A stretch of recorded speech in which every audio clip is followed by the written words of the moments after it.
আপনার শরীর কেমন আছে? তো আপনি যদি দুর্বল থাকতে গেলেও বলেন এখন যা আছি আলহামদুলিল্লাহ খুব ভালো আছি, তা না করে আপনি আই মাই করে কথা বলতে লাগলেন এমনভাবে যে শেষ কথার একটাই কথা হলো এই মরি না বলে বেঁচে আছি, মরিনি বলে বেঁচে আছি, এত খারাপ অবস্থাতে আমি আছি। আর একটা ভাই কীরকম হলো এবছর আপনার ফসল পানি? আপনি সোজা বাংলায় উত্তর দিলেন শুতে গেলাম, মরে গেলাম, লাট হয়ে গেলাম। কেন? ফসল মার খেয়ে গেছে। মার খাওয়াতে কতটি কমেছে? গত বছর হয়েছিল 250 মণ ধান, এবার হলো আপনার 200 মণ ধান।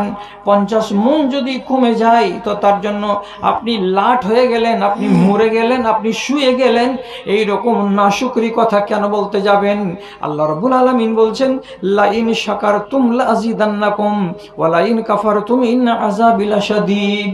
যদি তোমরা আমার যা নিয়ামত পেয়েছো তাতে যদি সন্তুষ্টি প্রকাশ করো আলহামদুলিল্লাহ বলে, রব্বুল আলামিন বলছেন তোমার নিয়ামতকে বাড়িয়ে দেওয়া হবে। আর তুমি যদি কাই কাই করো, হাই হাই করো, আর তোমার জুটে না, এই হয় না সেই হয় না করো, তো আল্লাহ তাআলা বলছেন আমার নিয়ামতের তোমার কাছে কোনো দাম নাই। সুতরাং তোমার মতো নামাকা হারামের কাছে আমার নিয়ামত রেখে দেওয়ার কোনো যুক্তি নাই। টেনে নেব তলে তলে, টেনে নেব পলে পলে, তোমাকে আরো নিচু স্তরে আমি নামিয়ে দেব।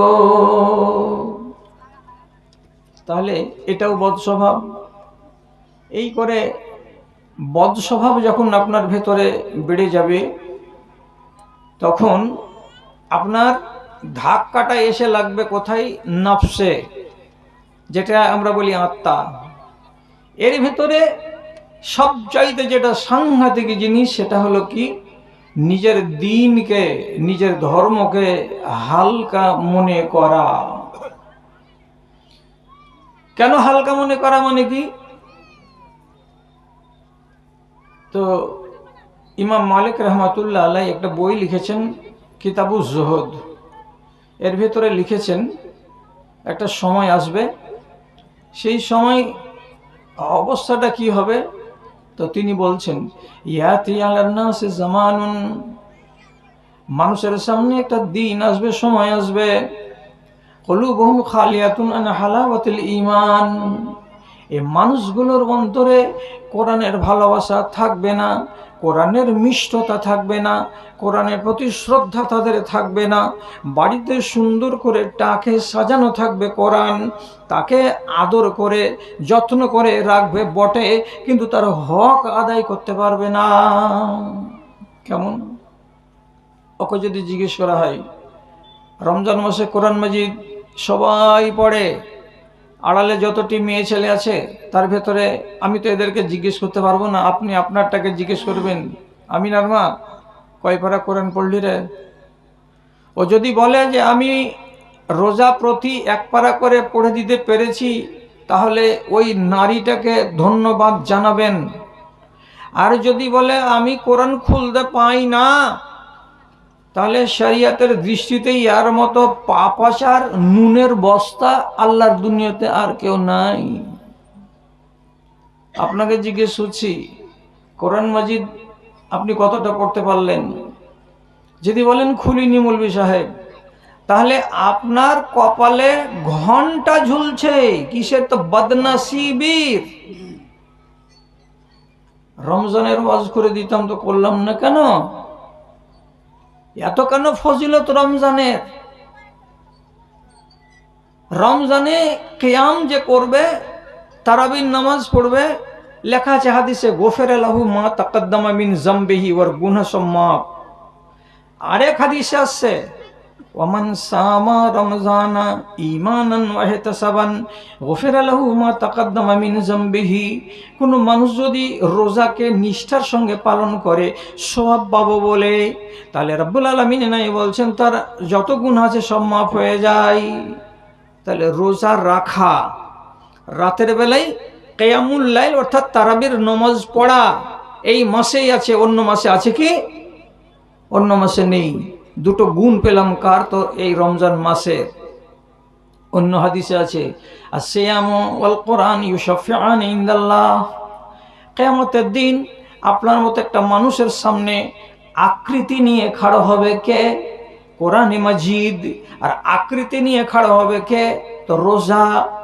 রোজা প্রথমে আল্লাহ রাব্বুল আলামিনকে ডেকে বলবে, ইয়া রাব্বি ইন্নী মানাতুহু তাআমা ওয়া শাহওয়াতা ফিল নাহার।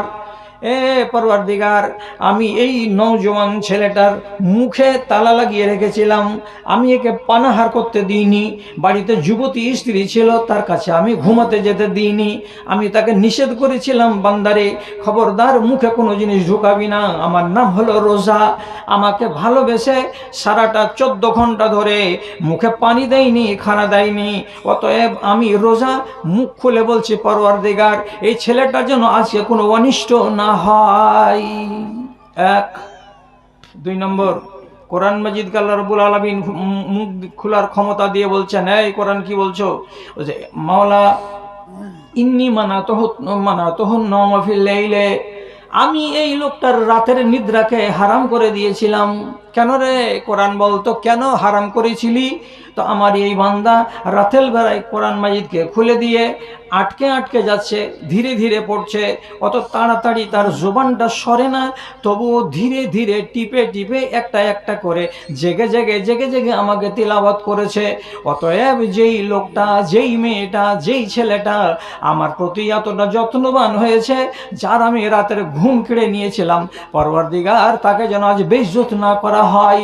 শেষের বেলায় 2 জন এই সুপারিশকারীর আল্লাহ রাব্বুল আলামিন আবেদনকে শোনার পরে বলছেন, ওরে রোজা, তোর আবেদন নিবেদন এ বান্দার হিতে কবুল করা হলো।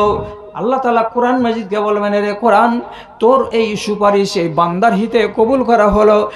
যারা এই লোকটা, এই মানুষটা, এই মেয়েটা, এই ছেলেটাকে আজকে তাকে অপমান করা হবে না। কটা ফজিলত হলো? 3টা হয়ে গেল। রমজান মাসের শেষ রাত্রিতে আছে শবে কাদার, জাগা, 4টা হয়ে গেল। রমজান মাসে ইতিকাফ আছে 10 দিন, মসজিদের সময় কাটাবার এবং ইবাদত করার। এটা করতে গেলে আপনার আগের পিছের গুনাহগুলো সবকে আল্লাহ তাআলা ধুয়ে পাক সাফ করে দিতে পারেন। তাহলে যেই মাসটাতে এতগুলো সুযোগ সুবিধা রব্বুল আলামিন করে রেখেছেন, এই মাসটাকে আপনি অবজ্ঞা করে কাটিয়ে দিলেন। কিতাবুজ জুহদের হাদিসে কি বলা হচ্ছে? তাদের অন্তরে কি থাকবে? কোরআনের ভালোবাসা থাকবে না।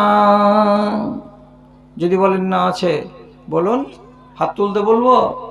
ওই ডায়লগ দিয়ে কথা বলা আমার চরিত্রে নেই। আপনি কেন হাত তুলবেন আমার সামনে যে হ্যাঁ আমি কোরআন পড়ি? আপনি নিজের ইমানের কাছে কৈফিয়ত দেন। কোরআন খুলেছেন না খুলেননি, কোরআন পড়েছেন না পড়েননি, কোরআনের মহব্বত যদি থেকে থাকে তো কিছু মহব্বতের কাজ করেছেন? সব চাইতে যেটা নোংরা কথা এখানে আসছে সেটা কি? ওয়াইন্নাহুম লাম ইয়াফআলু মা উমিরা বিহি। তাকে নামাজ পড়তে বলা হয়েছে, নামাজ যদি না পড়ে আর তাকে অন্য লোক যদি কেউ বলে ভাই নামাজ কেন পড়ো না, তখন চট করে ফতোয়াগিরি করে বলবে, এই লোকটা তুই জানিস কি?